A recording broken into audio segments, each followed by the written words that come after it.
Bonjour tout le monde, Jackie Blisson, Master of Wine. Je fais partie de l'équipe Opinion qui a dégusté pour vous le cellier 301. Il y a des magnifiques vins de l'Afrique du Sud dans ce cellier. On parle souvent de l'Afrique du Sud comme un pays nouveau monde pour ses vins. Mais en fait, la viticulture s'est installée à partir du XVIIe siècle. Le pays compte 10 régions viticoles tout autour du Cap dans l'ouest du pays.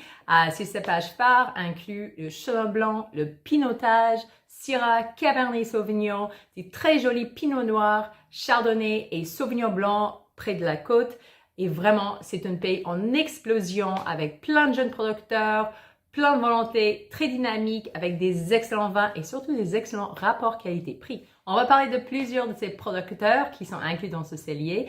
Premièrement, Bozeman Family Wines dans le Wellington, 8 générations de cette famille. Ils ont une Shiraz et une Merlot d'une super qualité. Les numéros de lot sont les 3855, 3854 pour ces deux vins.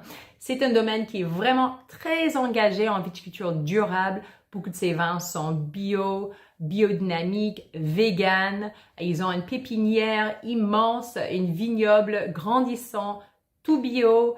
C'est vraiment une vignoble très engagée à découvrir qui fait des excellents vins.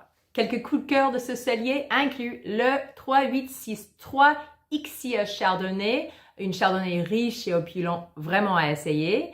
Et aussi le 3874 Smuggler's Boot Pinot Noir de Greg Kershaw, Master of Wine. Ça, c'est un Pinot Noir qui est élégant, qui est soyeux, qui est bien structuré, vraiment fabuleux. Deuxième producteur à mentionner absolument, c'est Villa Fonte, qui sont basés dans le Stellenbosch. Donc, le cofondateur Mike Radcliffe a eu des racines canadiennes car sa mère est de Edmonton. C'est un domaine qui est souvent primé pour ses excellents vins. Ils étaient le Outstanding Producer of the Year pour International Wine and Spirits Competition.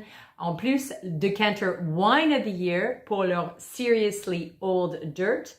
Un vin qui est exclusif au Canada pour Opinion. Ma collègue Louise a pu déguster leur avant-première du vin. C'est excellent, c'est dans le cellier, c'est vraiment à découvrir, un vin fabuleux. Dans les super rapports qualité-prix de ce cellier en Afrique du Sud, il ne faut pas oublier les vins de Groote Post. Dans les super rapports qualité-prix de ce cellier, il ne faut pas oublier les vins de Groote Post. Ils ont un Chenin Blanc et un nouveau vin, un Pinotage tannique qui sont excellents. Ils ont aussi une marque qui s'appelle Old Man's Blend à découvrir. Et finalement, une Sauvignon sémillant qui s'appelle Sea Salter, qui a à la fois la vivacité de Sauvignon Blanc et le côté riche et texturé du sémillant excellent. Pour rappel, tous ces vins sont exclusifs à Opinion au Canada. Ils sont dégustés avec soin par des Master of Wine. Vous avez jusqu'au 16 janvier pour faire vos achats. Donc, bonne lecture et santé!